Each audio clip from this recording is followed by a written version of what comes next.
Capítulo 38 de Uma Família Inglesa, Cenas da Vida do Porto, de Júlio Diniz. Justificação de Carlos. No dia seguinte pela manhã, era a Sra. Antónia introduzida com muita deferência no quarto de Jenny. A criada de Manuel Quintino estava penhorada com tantas atenções e era já, de corpo e alma, criatura da inglesinha, como ela chamava a Jenny Whitestone. Jenny fê-la sentar junto de si e pediu-lhe que lhe dissesse quando sabia da tal senhora a quem aludira na véspera.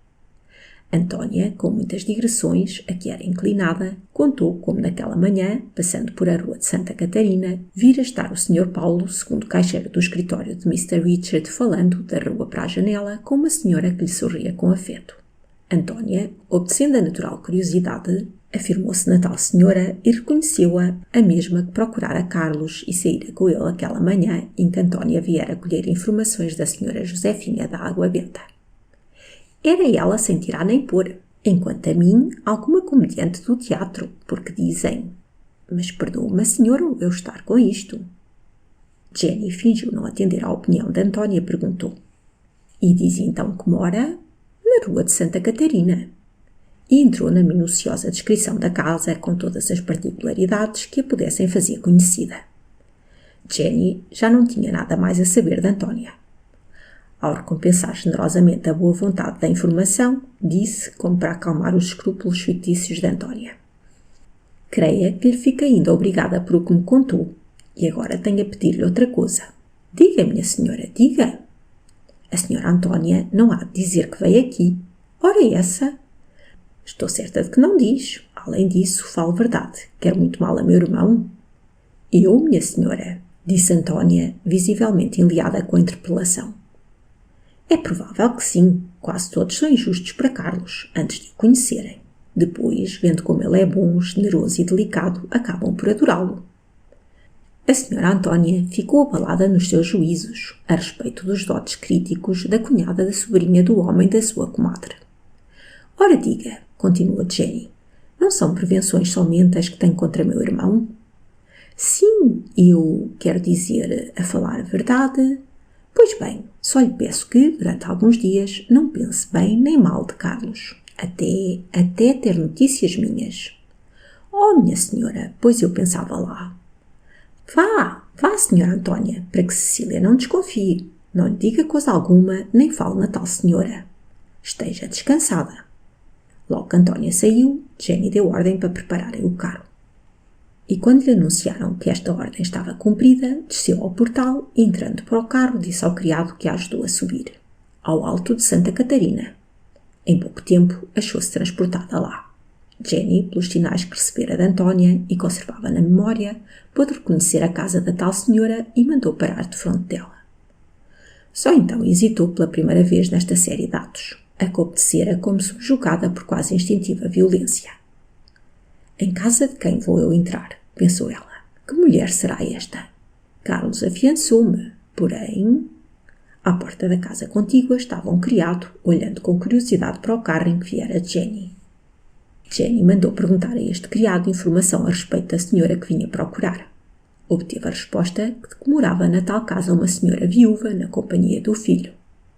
Jenny não hesitou mais, saltou para o passeio e tocou à campainha.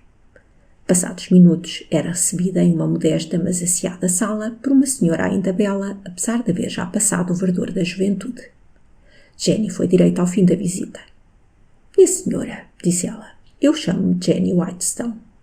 A senhora estremeceu de surpresa. Jenny prosseguiu com uma concisão verdadeiramente inglesa: "Venho de propósito procurá-la e não sei ainda a quem tenho a honra de falar. O fim da minha visita é este. Meu irmão, Carlos Whitestone, saiu há dias de casa na companhia de uma senhora. Entrou em uma loja de ourives e vendeu um relógio que, pouco tempo antes, recebera de meu pai.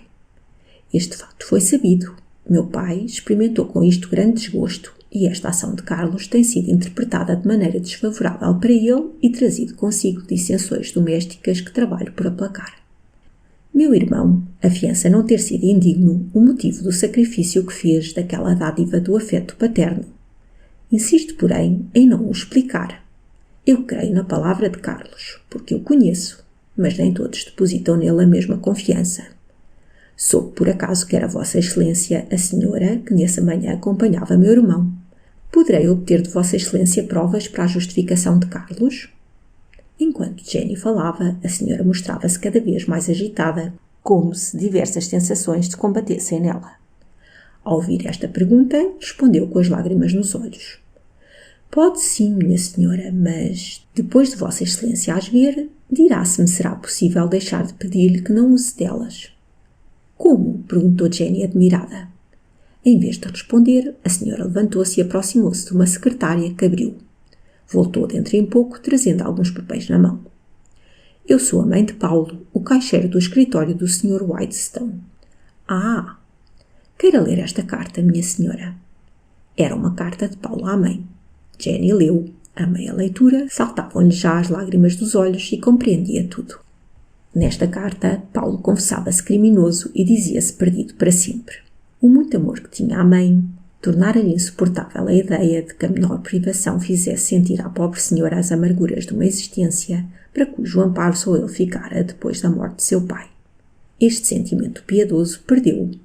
Não bastando para tratá-la como desejava os ordenados do escritório, contraiu dívidas primeiro. Para as saldar, jogou nas lotarias. Acresceu o mal e, mais tarde, em um momento de desespero, durante o mês da doença de Manuel Quintino, subtraiu uma avultada soma da caixa, fechando os olhos às consequências. A confiança de Carlos era fácil de iludir, mas, na véspera do regresso de Manuel Quintino ao escritório, Paulo previu que o desconfiado guarda-livros cedo descobriria tudo. Após o susto veio o remorso, e após o remorso a resolução desesperada. Para evitar o suicídio, resolveu fugir da cidade. Nesta carta despedia-se, portanto, da mãe e recomendava-lhe que lhe pedisse proteção a Mr. Richard e, sobretudo, a Carlos, em cujo caráter generoso o pobre rapaz confiava cegamente. Oh, meu bom Charles, disse Jenny ao acabar de ler, eu bem sentia que havia de ser digno de ti o motivo que te levou àquilo. Compreendo tudo, meu irmão. Seu irmão é uma alma sublime, a quem Deus pagará em venturas as lágrimas de gratidão que ele me tem feito derramar. Jenny apertou comovida as mãos da senhora que chorava. Contou a mãe de Paulo os pormenores das cenas que se passaram naquela manhã. Como, ao acordar, dera pela ausência do filho e encontrar esta carta a explicá-la. O seu desespero, a sua irresolução, a ignorância em que ficou sobre o destino de Paulo. Disse depois como o bilhete de um amigo desconhecido, indicando a Paulo a hora que devia estar a bordo do navio, lhe dera indícios. Depois contou toda a entrevista com Carlos, a quem ela recorrera desesperada, a pronta disposição deste para valer-lhe. Como, obtida com a venda do relógio a soma do alcance de Paulo, Carlos a acompanhara à foz até bordo do navio e lhe restituir ao filho, que ela já supunha perdido. Horas depois, concluiu ela, recebia eu em casa este bilhete de Paulo. Jenny leu. Dizia apenas: tudo está salvo, minha boa mãe. A generosidade do Sr. Carlos livrou-me da desonra. Resta-me o dever da regeneração, que sinto agora mais vivo do que nunca. E agora diga, minha senhora, devo acusar meu próprio filho? Não era por mim que ele se perdia? E devo pagar-lhe assim? É de justiça, bem sei, mas... Perdoe-me se me falta a coragem. Não desculpará esta fraqueza a uma mãe? Jenny abraçou-a com ternura. Tranquilize-se, minha senhora. Não é a esse coração que eu pedirei tal sacrifício. Deus me inspirará algum meio de valer a todos. Sinto-me agora com força para tudo. Pobre Paulo, o muito amor que me tenho foi o que o levou àquilo. Ainda hoje sente remorsos tão vivos. Ele bem faz por se alegrar, mas... Conheço que lhe pesa esta pena dentro da alma. Se eu fosse só, disse-me ele há dias, se a minha desgraça não pudesse cair sobre a cabeça de mais ninguém, eu já teria confessado tudo. Envergonho-me de mim mesmo quando penso no meu silêncio. E eu, senhora, que abençoaria a hora em que espontaneamente ele confessasse, não tenho coragem para dizer-lhe, fala. Parece-me quase uma ingratidão. Era como se eu própria, sabendo que ele se desonrara por mim, o apontasse desonrado aos olhos dos outros. Jenny consolou a pobre mãe e prometeu-lhe não revelar a alguém o que ela acabara de saber. Saiu dali com alegria no coração, a generosa irmã de Carlos. De caminho, ia pensando na maneira de proceder para patentear ao pai a inocência de Carlos, sem trair a confiança que a mãe de Paulo depositara nela. De súbito, acudiu-lhe uma ideia que a fez sorrir. E, em vez de voltar para casa como tencionara, deu ordem para que a conduzissem ao escritório da Rua dos Ingleses. Mr. Richard, que passeava na praça, vendo chegar a filha, aproximou-se dela sorrindo. — Que madrugada é esta, Jenny? — Admira-se, pois há muito que ando por fora. — Então, é dia de feira? — Não, senhor, mas tenho hoje de lhe dar contas de um trabalho de que me encarreguei. — Qual? — É um problema que prometi resolver em 8 dias. — Ah, e então? — E então, nem tanto tempo me foi preciso. Já possuo a solução. Agora só me resta uma dificuldade. — Qual é? — Achar a maneira apropriada de lhe a fazer saber. Isso não custa a imaginar. — Não é muito fácil, porque prometi que não serei eu que a diga. — E então, quem há de ser? — É o que venho procurar. — Aqui? — Lá em cima, ao escritório, onde me deixará subir e demorar algum tempo. — Como quiseres. E pode saber-se se a solução é satisfatória? A melhor possível. Duvido. Verá. Verei. 2 palavras mais. Os seus caixeiros sabem todos inglês? Manuel Quintino. Esse sei que sim. Os outros. Paulo não o fala, mas entende-o. O outro nem o entende nem o fala. Bem, outra coisa. Há de fazer-me uma promessa. Dize. Quando souber a solução do problema, se reconhecer que foi severo demais para com o seu filho, será, em compensação, indulgente para com o verdadeiro culpado. Pois há culpados. Promete? Mas prometerei, porém... Até logo. Ou me engano muito, ou daqui a meia hora pode vir saber o resultado. De ti? De mim não. Até logo. E desapareceu, subindo com ligeireza as escadas caruncentas do escritório. Ao entrar ali dentro, Jenny revestiu-se de um daqueles ares graves e pensativos que tão bem lhe iam à fisionomia simpática. Estavam na sala Manuel Quintino, Paulo e o outro caixeiro, e todos se levantaram ao ver entrar a jovem inglesa. — Por favor, deixem-se estar como estão, disse ela sentando-se ao pé de Manuel Quintino. — Quero descansar algum tempo aqui, mas não interrompa os trabalhos. — Estava bem longe de a esperar hoje por estes sítios, Miss Jenny, disse Manuel Quintino, continuando a trabalhar. — Precisei de falar com o meu pai. — Mas que tem, Manuel Quintino? Parece-me triste. Cecília, como está? — Graças a Deus, menina, Cecília não está mal. — Então não esteja triste. Para tristezas basto eu. — Então, Miss Jenny, está triste? — E não pouco, Manuel Quintino. Manuel Quintino sorriu, como quem duvidava. — De que se ri? Julga-me incapaz de sentir a tristeza? — Não, mas não vejo o que possa causar-lhe. — Então ouça e diga-me se o motivo não é para esses e piores efeitos. Jenny, passando de repente a falar inglês, como se desejasse ser somente compreendida por Manuel Quintino, a quem se dirigia em tom confidencial, prosseguiu. — Charles tem excelente coração, como sabe, mas uma cabeça, e sem o querer, é motivo de continuados desgostos lá em casa. Aí está que se dá agora com ele um fato, bem singular, que é a causa da minha tristeza. E Jenny principiou a contar a Manuel Quintino a história do relógio, o desgosto de Mr. Richard, a insistência de Carlos em ocultar as razões que o moveram àquela venda, razões que ele se limitava a afirmar não serem vis. — Mas que quer? Prosseguia Jenny. — Quem o acreditará? Eu e mais ninguém. O conceito que geralmente fazem de meu irmão não lhe serve de fiança valiosa. Isto tem feito existir entre Charles e o pai, há muitos dias, uma frieza, mais do que frieza, uma quase hostilidade que me aflige. Se soubesse, Manuel Quintino, que tenho chorado por causa deles. Jenny, que, como dissemos, falava agora em inglês, e como quem não receava que alguém mais a compreendesse na sala, lançava de quando em quando olhares furtivos para Paulo e via-o mudar de cor, passar de pálido a corado, empalidecer de novo, corar outra vez, enquanto mal segurava na mão trêmula a pena com que escrevia. Jenny seguia com prazer todos estes sinais e por eles conjeturava como estava sendo entendida. — Verduras! — disse Manuel Quintino, procurando desculpar Carlos. — Que importa que o sejam? São motivo bastante para fazer sofrer a todos. Jenny insistiu muito nisto, exagerou as cores sombrias com que pintou o horizonte doméstico. Nisto falava ainda quando Mr. Richard entrou no escritório. Jenny receou que qualquer pergunta dele inutilizasse todo o artifício e por isso correu ao encontro do pai e, fingindo abraçá-lo, disse-lhe ao ouvido: "Não se refira a nada do que há pouco lhe disse e demore-se aqui no escritório." Mr. Richard fez, sorrindo, um sinal de assentimento. Jenny sustentou uma conversa insignificante, sem nunca perder de vista Paulo, cuja turbação indicava uma violenta luta interior. Jenny agorava bem do que ia observando nele. Enfim, deixou afrouxar a conversa e fez ao pai sinal para que entrasse no gabinete. Mr. Whitestone assim o fez. A agitação de Paulo cresceu.